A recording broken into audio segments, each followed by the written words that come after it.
সালামু আলাইকুম। আমি ডাক্তার মোহাম্মদ নেফার রহমান, সহকারী অধ্যাপক পেডিয়াট্রিক নিউরোসার্জারি বিভাগ, national institute of neurosciences and hospital এবং chief consultant Bangladesh pediatric neuro care center. আজকে সাধারণত জটিল হার্ডিকোপ্লাস রোগ কোনগুলো সেগুলো নিয়ে আপনাদের সাথে কথা বলবো, যেগুলো চিকিৎসা পদ্ধতি অন্যান্য হার্ডিকোপ্লাস থেকে কিছুটা ভিন্ন। যেমন জটিল হার্ডিকোপ্লাসের মধ্যে আছে একটা মাল্টিলোকুলেটেড হার্ডিকোপ্লাস। সাধারণত আমাদের ব্রেনের মধ্যে 4টা পানির থলি আছে, এর মধ্যে 2টা ল্যাটারাল ভেন্ট্রিকল, একটা থার্ড ভেন্ট্রিকল এবং ফোর্থ ভেন্ট্রিকল। এই পানির থলিগুলো ছাড়া যদি অন্যগুলোতে পানি জমে, ব্রেনের অন্যান্য জায়গায় পানি জমে ছোট ছোট পকেট তৈরি করে, তখন সেটাকে বলি আমরা মাল্টিলোকুলেটেড হার্ডিকোপ্লাস। এই হার্ডিকোপ্লাসের অপারেশন নর্মাল হার্ডিকোপ্লাসের অপারেশনের মতন না। মাল্টিলোকুলেটেড হার্ডিকোপ্লাস বিভিন্ন কারণে হতে পারে। সুতরাং মাল্টিলোকুলেটেড হার্ডিকোপ্লাস হলে সাধারণত কিছু কিছু ক্ষেত্রে লেখা আছে মাল্টিপল ভিভিশন দিতে হয়, অথবা ডান সাইড বাম সাইড দুই দিকে ভিভিশন দিতে হয়, অথবা এন্ডোস্কোপিক ফেনেস্ট্রেশন করতে হয়, অথবা স্টেরিওটেকটিক ফেনেস্ট্রেশন করতে হয়, অথবা ইটিভি করতে হয়। বিভিন্ন ধরনের চিকিৎসা পদ্ধতি আছে।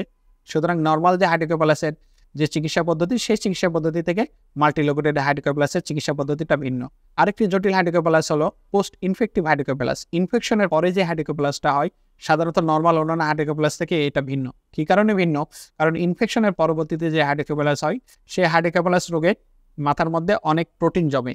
এই প্রোটিন এত বেশি পরিমাণ জমে, এই প্রোটিনের কারণে আমরা যে শানটা করি, শানটা অনেক সময় ব্লক হয়ে যেতে পারে বা বন্ধ হয়ে যেতে পারে। সুতরাং ইনফেকশনের কারণে যে হার্ডিকোপ্লাসটা হয়, সেটা জটিল ভ্যারাইটির মধ্যে পড়ে। আরেকটা হার্ডিকোপ্লাস হলো পোস্ট হেমোরেজিক হার্ডিকোপ্লাস। মাথার মধ্যে কোনো কারণে রক্তক্ষরণ হলে অনেক সময় মাথায় যে হারে পানি শোষিত হওয়ার কথা, সে হারে পানি শোষিত হয় না। সুতরাং মাথায় পানি আস্তে আস্তে জমতে জমতে অতিরিক্ত পানি জমে যায়, তখন হার্ডিকোপ্লাস রোগের তৈরি হয়। এই পোস্ট হেমোরেজিক হার্ডিকোপ্লাসেও প্রোটিনের পরিমাণ অনেক বেশি থাকে। প্রোটিনের পরিমাণ অনেক বেশি থাকার কারণে অনেক সময় আমরা যদি শান্ট করি, সেই শান্ট দিয়ে পানি নিচে নামায় না এবং অনেক সময় শান্ট ব্লক হয়ে যায়। তাছাড়া আরেকটি যে হার্ডিকোপ্লাসের কথা বলবো, যে আইসোলেটেড ফোর্থ ভেন্ট্রিকল। অনেক সময় দেখা যায় যে হার্ডিকোপ্লাসে, যে আমি প্রথমে বললাম যে মাথায় 4টি যে থলি আছে, 2টা ল্যাটারাল ভেন্ট্রিকল, একটা থার্ড ভেন্ট্রিকল এবং ফোর্থ ভেন্ট্রিকল। দেখা যাচ্ছে ল্যাটারাল ভেন্ট্রিকল ঠিক আছে, থার্ড ভেন্ট্রিকল ঠিক আছে, শুধু ফোর্থ ভেন্ট্রিকলটা ডাইলেটেড হচ্ছে। এই হার্ডিকোপ্লাসের অপারেশনও অন্যান্য হার্ডিকোপ্লাসের থেকে একটু ভিন্ন। সুতরাং এই জটিল হার্ডিকোপ্লাসের রোগের অপারেশনগুলো নর্মাল হার্ডিকোপ্লাস থেকে ভিন্ন হয়। আরেকটা হার্ডিকোপ্লাস দেখা যাচ্ছে ব্রেন টিউমারের কারণে মাথায় এক ধরনের হার্ডিকোপ্লাস হয়। ব্রেন টিউমার যদি এমনভাবে তৈরি হয়, দেখা যাচ্ছে আপনি শানটা ঠিক মতো প্লেস করতে পারতেছেন না, অথবা দেখা যাচ্ছে আপনি ইটিপি করতে চাচ্ছেন, ইটিপি করার রাস্তাতেও ব্রেন টিউমার ব্লক করে দিয়েছে। এরকম ব্রেন টিউমারের কারণে কোনো যদি হার্ডিকোপ্লাস হয়, সেই হার্ডিকোপ্লাসের ট্রিটমেন্ট করাটা জটিল। সুতরাং জটিল হার্ডিকোপ্লাস সম্পর্কে জানুন। জটিল হার্ডিকোপ্লাস হলে অপারেশন করতে হবে, অপারেশন পদ্ধতি ভিন্ন আছে। সুতরাং জটিল হার্ডিকোপ্লাস হলে অন্যান্য স্বাভাবিক হার্ডিকোপ্লাসের যে সফলতার হার, সেই ক্ষেত্রে জটিল হার্ডিকোপ্লাস রোগের সফলতার হার স্বাভাবিক হার্ডিকোপ্লাসের মতন না, কিছুটা ভিন্ন, অথবা এক্ষেত্রে সফল হওয়ার সম্ভাবনা কিছুটা কম থাকে। কিন্তু জটিল হার্ডিকোপ্লাস রোগ হলেও আপনাকে যত দ্রুত সম্ভব অপারেশন করা উচিত, কারণ হার্ডিকোপ্লাসে মাথায় পানি জমে থাকলে ব্রেনের আস্তে আস্তে ক্ষয় হতে থাকে, ক্ষতি হতে থাকে এবং বাচ্চার ডেভেলপমেন্টে বাধাপ্রাপ্ত হয়। সুতরাং হার্ডিকোপ্লাস যে ধরনের হোক, আপনি আপনার হার্ডিকোপ্লাস অপারেশনের জন্য একজন পেডিয়াট্রিক নিউরোসার্জনের শরণাপন্ন হন। বাংলাদেশ পেডিয়াট্রিক নিউরো কেয়ার সেন্টারে এই বিষয়ে চিকিৎসা সেবা প্রদান করে আসছে, যা ঢাকার পান্থপথে অবস্থিত, বিআরবি হাসপাতালের অপোজিটে।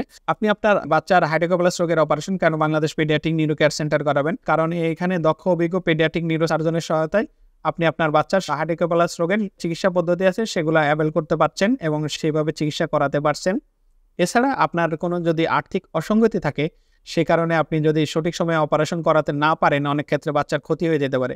সুতরাং সেক্ষেত্রে আপনি ইএমআই পদ্ধতির মাধ্যমে চিকিৎসা সেবা নিতে পারছেন Bangladesh pediatric neuro care centre থেকে। এছাড়া আপনার বাচ্চার হার্ডিকোপ্লাস রোগ হয়েছে, এখন আপনার এটা জটিল নাকি না কোন ধরনের হার্ডিকোপ্লাস, এই হার্ডিকোপ্লাস অপারেশন কতটা সহজ হবে না জটিল হবে, এই বিষয়ে আপনার অপারেশনের আগে একটা পরামর্শ সেবা প্রয়োজন। এই পরামর্শ সেবা আপনি অনলাইনে ফ্রি নিতে পারেন Bangladesh pediatric neuro care centre থেকে। এছাড়া আপনি আপনার বাচ্চার হার্ডিকোপ্লাস রোগের অপারেশন করালেন বাংলাদেশ পেডিয়াট্রিক নিউরো কেয়ার সেন্টারে। অপারেশন পরবর্তী কিছু ছোটখাটো বিষয়ে আপনার পরামর্শ সেবা প্রয়োজন, সেক্ষেত্রে আপনি আজীবন ফ্রি পরামর্শ সেবা পাবেন, আপনি যদি আপনার বাচ্চার হার্ডিকোপ্লাস রোগের operation Bangladesh pediatric neuro care centre করে থাকেন। বাংলাদেশ পেডিয়াট্রিক নিউরো কেয়ার সেন্টারই বাংলাদেশের একমাত্র বেসরকারি পেডিয়াট্রিক নিউরো কেয়ার সেন্টার, যেখানে এই বিষয়ে চিকিৎসা সেবা প্রদান করে আসছে। ভালো থাকুক আপনার বাচ্চা, সুস্থ থাকুক আপনার বাচ্চা, সুচিকিৎসায় সুন্দর আগামী, এই প্রত্যয়ে বাংলাদেশ পেডিয়াট্রিক নিউরো কেয়ার সেন্টারে পথ চলা।